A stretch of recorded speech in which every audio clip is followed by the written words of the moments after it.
గురుభ్యో నమః. ఓం గం గణపతయే నమః. శివానందలహరి 63వ శ్లోకము.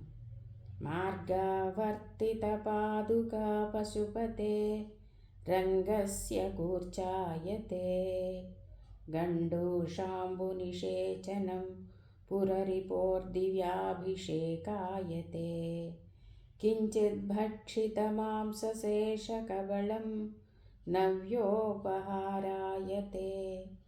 భక్తి కిం న కరోత్యహో వనచరో భక్తావతంసాయతే.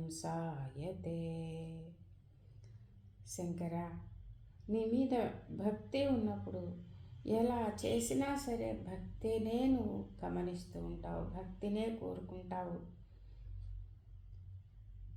భక్త కన్నప్ప వాడు వేసుకునేటువంటి పాత చెప్పుల్ని, వాడి కాళ్ళకున్నటువంటి ఆ చెప్పుల్ని తీసి నీ శివలింగాన్ని శుభ్రం చేశాడు, పానవట్టాన్ని శుభ్రం చేశాడు.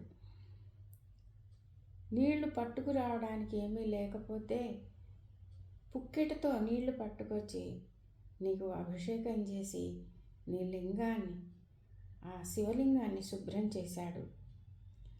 తన దగ్గర ఉన్నటువంటి తాను తినగా మిగిలినటువంటి ఆ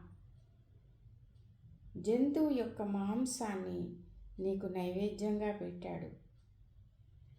శంకర, అరణ్యాలలో తిరిగేటువంటి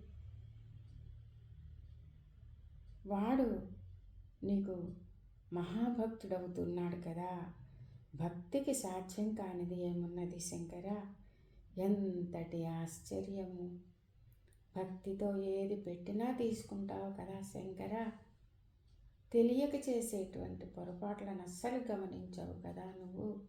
భక్తి ఒక్కటే నువ్వు చూస్తూ ఉంటావు కదా శంకర. నీకు కావలసినది భక్తియే కదా. ఎలా చేశారు, ఎలా పెట్టారు అనే దానికన్నా వాడికి నీ మీద ఉన్నటువంటి ప్రేమ, భక్తి నువ్వు గ్రహిస్తూ ఉంటావు కదా శంకర. ఎంతటి ఆశ్చర్యము ఇది. ఓం శ్రీమాత్రే నమః.